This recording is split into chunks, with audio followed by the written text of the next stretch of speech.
अस्सलाम वालेकुम। आज हम बनाएंगे बीफ कढ़ाई। बीफ कढ़ाई बनाने के लिए मैंने कुकर ले लिया। कुकर में मैंने 1 कप घी डाल दिया। उसमें डालेंगे 1 किलो गोश्त। दरमियानी बोटी है, इसको 8 मिनट इसमें फ्राई करना है। 8 मिनट फ्राई करते हैं। 8 मिनट बाद लहसुन अदरक का पेस्ट डालेंगे, उसका कच्चापन दूर करेंगे। लहसुन अदरक का कच्चापन दूर हो गया। ये 2 दरमियाने साइज के टमाटर थे, इनको चॉप कर लिया, ये डाल देंगे और इसको 5 मिनट ढककर पकाएंगे कि टमाटर जो है हमारे गल जाएंगे। 5 मिनट बाद टमाटर गल चुके हैं। मसाले डालेंगे। Teaspoon red chilli powder, teaspoon ज़ीरा पाउडर, टेबलस्पून धनिया पाउडर, चौथाई टी हल्दी, टीस्पून नमक या अपने जायके के हिसाब से। फ्राई करेंगे 2 से 3 मिनट।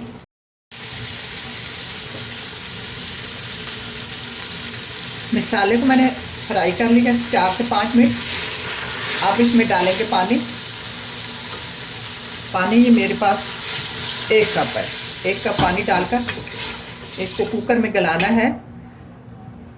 अब 15 मिनट लगते हैं, 20 मिनट लगते हैं, गोश्त पे डिपेंड करता है। हमारे यहाँ जो गोश्त होता है वो गाय, हमारे मुल्क में गाय होती हैं, गाय का होता है। गाय का गोश्त जो होता है वो ज़्यादा टाइम लेता है, जो बछड़े का होता है वो कम लेता है। तो इस तरह गोश्त पे डिपेंड करता है कि कितना आपका टाइम लगेगा। हमने गोश्त को गला लेना है। अब मैं ढक्कन इसको देकर मैं इसको 15 मिनट चेक करूँगी। 15 मिनट बाद फिर देखूँगी। 15 मिनट दूँगी, उसके बाद देखूँगी।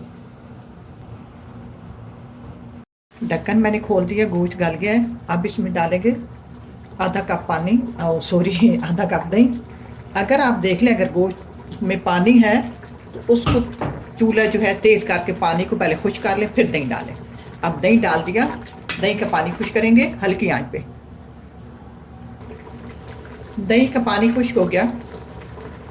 अब हम डालेंगे जायके के हिसाब से, या आप टीस्पून काली मिर्च, टीस्पून कसूरी मेथी, हाफ टी स्पून गरम मसाला मिक्स करेंगे।